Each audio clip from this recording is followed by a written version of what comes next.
A suspended Loudoun County, Virginia public school teacher will be returning to the classroom. A judge issuing an injunction reinstating phys ed teacher Tanner Cross. He was put on administrative leave after saying at a school board meeting that he would not refer to transgender students by their chosen names or pronouns, believing that it's against his religion. Tanner joins us now along with his attorney, Tyson Langhofer. Tanner, you've got at least a temporary victory in court while you fight this battle on the merits. Your reaction to what the judge said, and we should point out that the judge said that the Loudoun County School Board has to immediately reinstate you and give you your job until at least December 31st of this year. Thanks for having us on, John. We're so happy.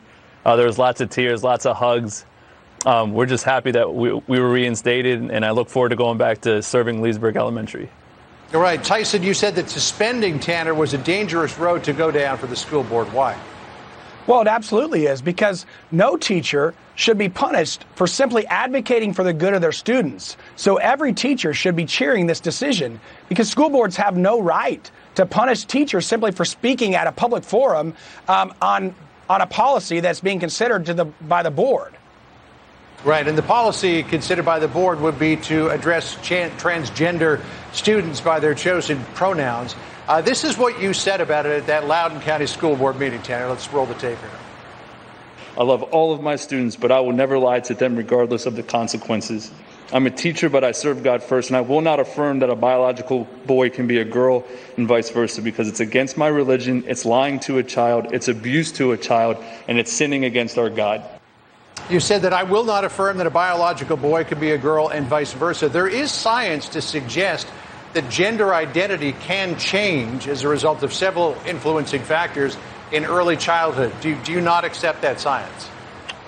No, John, I don't accept that. And we're so happy about the results that the judge made. And we're just really looking forward to get me back in the classroom, doing what I do best.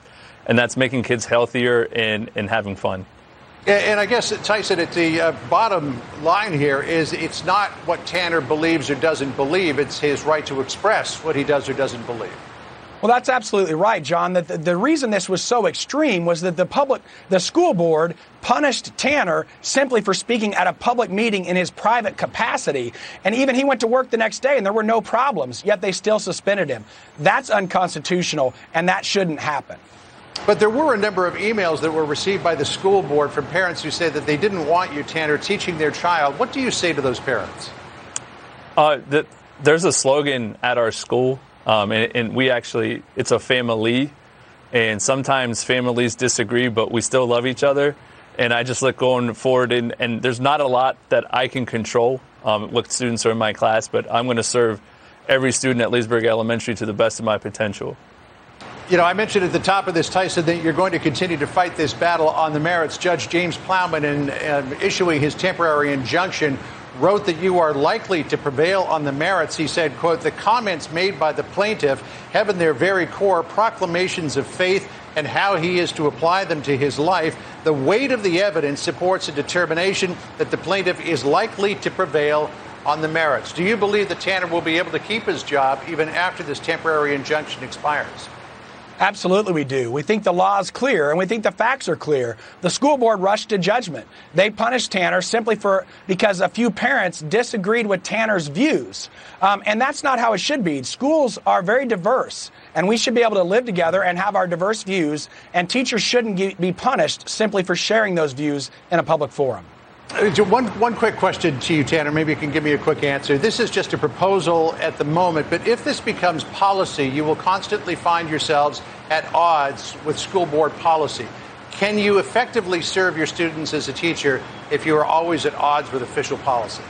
Oh, absolutely. I will call any child by their desired name. I just can't say things that are untrue. All right. Tanner Cross, Tyson Langhofer, thanks for joining us today on this important day. We'll continue to follow this case. Appreciate your time. Thanks for having us on, John. We appreciate it. All right, good to see you. We'll see you back again, I'm sure, because this is going to continue to be fought out, Sandra, in court. And it's really over a right to free speech. It's a right to be able to voice your views, not what you think. He says he's standing up for students as well, speak their mind freely. He encourages them. It's good to see him excited to get back in the classroom. We hope he can get back to work soon.